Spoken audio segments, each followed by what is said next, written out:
Hi everyone, my name is Andrew Fuller. I coach the beach volleyball team at Stanford University, and the topic that I am presenting today is breath work and how that affects your state and the tie-in with breath work and meditation and mental toughness.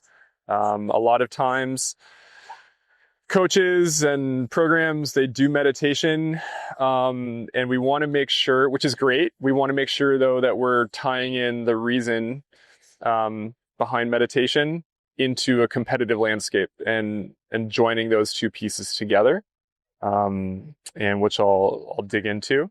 Okay, so let's get in a little tighter here, and I'm going to show this graphic, this slide to you guys.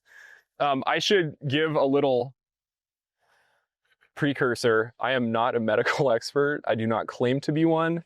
If anything that we're doing breath-wise makes you feel uncomfortable or unhealthy or short of breath or dizzy, like just stop. I'm not making you guys do this. So the stuff that I'm going to reference is from a neuroscience professor named Dr. Andrew Huberman. Anyone heard of that guy? Does some pretty cool stuff. You can look him up. Anyway, I literally just took these slides from a presentation that he did. So, yeah, so we're going to talk about state of arousal first. So these are the states of arousal. I don't know if you can see this. Going from the bottom to the top, dead, that is the lowest state of arousal, okay? Coma, asleep, you guys like sleeping, so that's a nice spot to be in. Drowsy, alert and calm, stressed, panic. Where are you guys right now? Are you alert and calm? Are you drowsy? Are you stressed? Alert and calm? You guys feeling a pretty good space right now?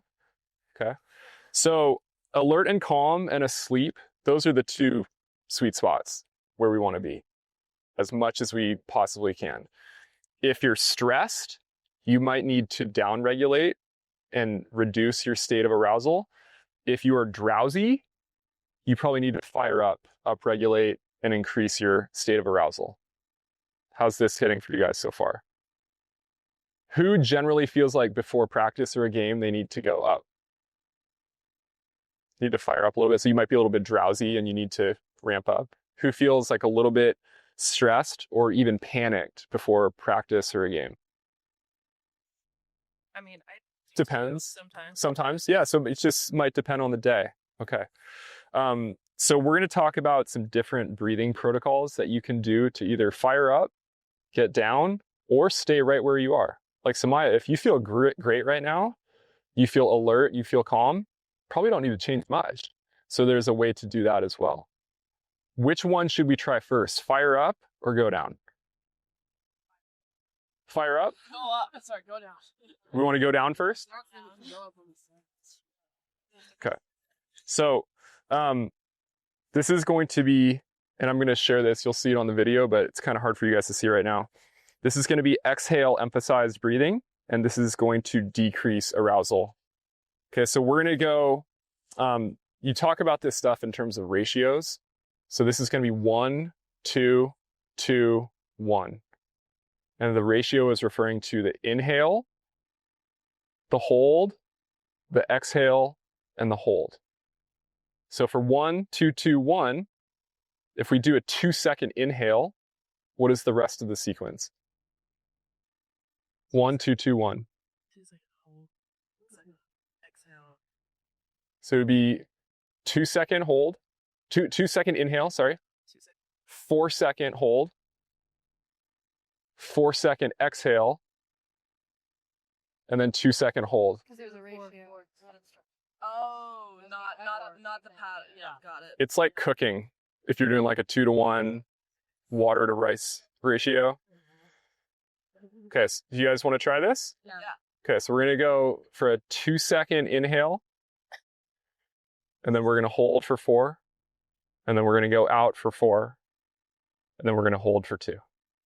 Okay, so I'm going to count off on my fingers. Ready, set, go. Hold. Exhale.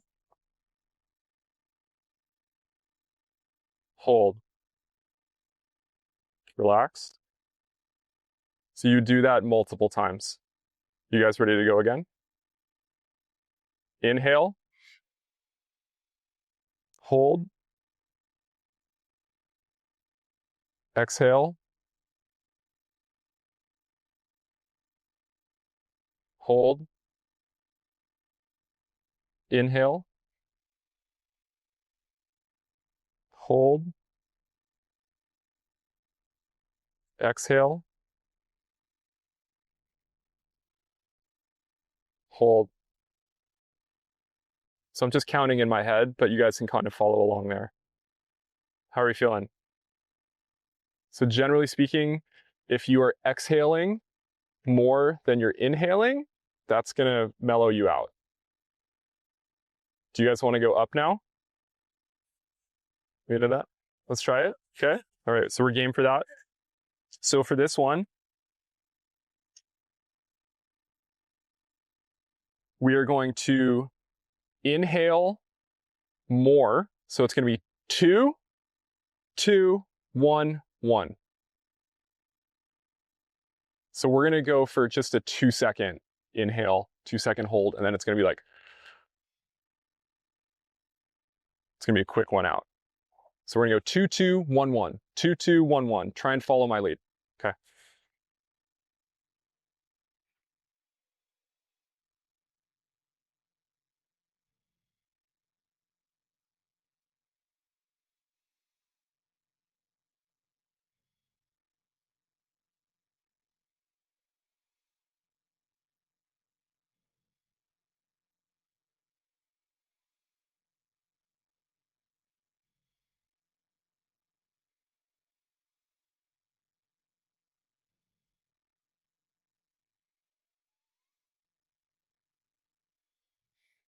Okay.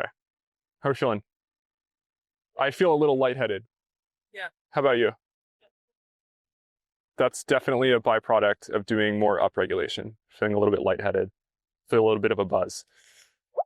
Some things that we didn't talk about when we started, the more often that you guys can breathe through your diaphragm, through your belly. So if you look at my stomach, it should look like this.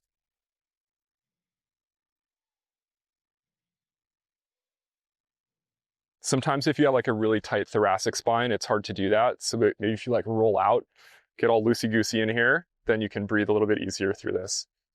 I don't know if you guys noticed, I was breathing almost exclusively through my nose. If you can, there are a lot of positive benefits to that you can look up. I'm not going to dig deep into that. But generally speaking, if you breathe through your nose more often, it's going to be better for you as much as you can. Cool. Now, do you guys want to do like the steady, stay where you are? Have you heard of box breathing? So box breathing is a way to just stay neutral. If you're alert and calm and you want to stay there, just do this. So we're going to go 2 seconds in, hold, 2 seconds out, hold. Everything's 2 seconds. You guys ready? Set, go.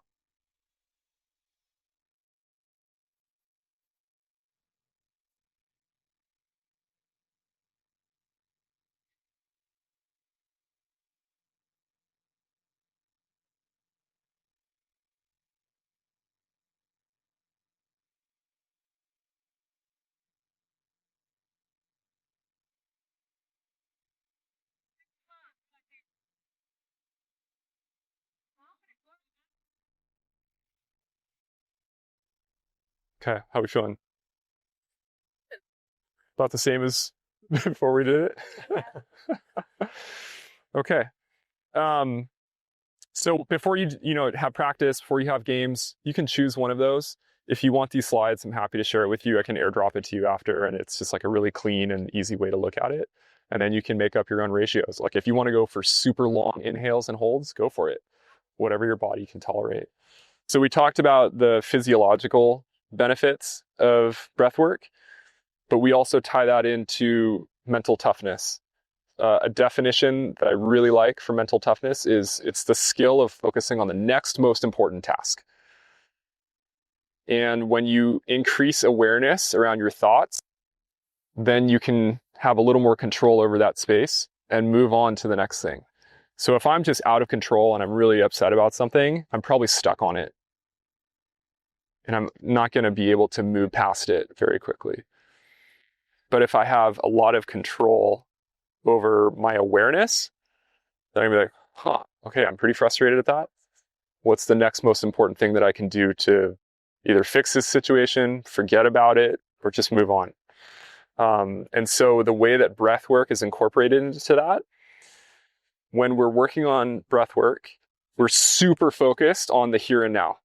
You're counting your breath like it is the most present thing that you could be doing, so that you're actually just cultivating and sharpening the skill of awareness of the moment. And that has a direct translation into being mentally tough on the court. If you guys are out there, you've maybe shanked a couple in a row, you know the ball's coming to you again. Check in, see where you are, use that skill of awareness, and then you can move on however is best for you. There's no one way to do that. How is your awareness as a group right now? Like, of your thoughts and what's happening in the game? Is that an area that needs like a ton of improvement, or you guys are kind of like on that path? Anyone want to share? I feel like last year we had like a yoga and meditation coach Casey at Wally, and like we did a lot of like breath work and meditation and yoga and stuff like that. So I definitely feel like at least like the returners who had him are definitely more self-aware during games, especially for me when I'm like puffing a cup and during a long rally or something. After I'm a lot more able to control my breath more and like calm myself down to be able to focus on to the next play. So anyway, that helped me a lot. Nice. Is there any sort of breath work that you've done that you really found benefit from?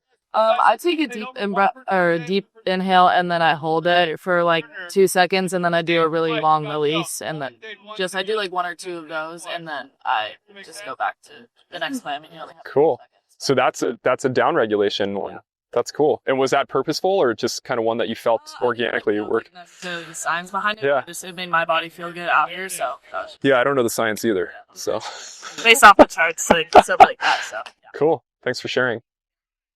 Anyone else want to share something that they've done?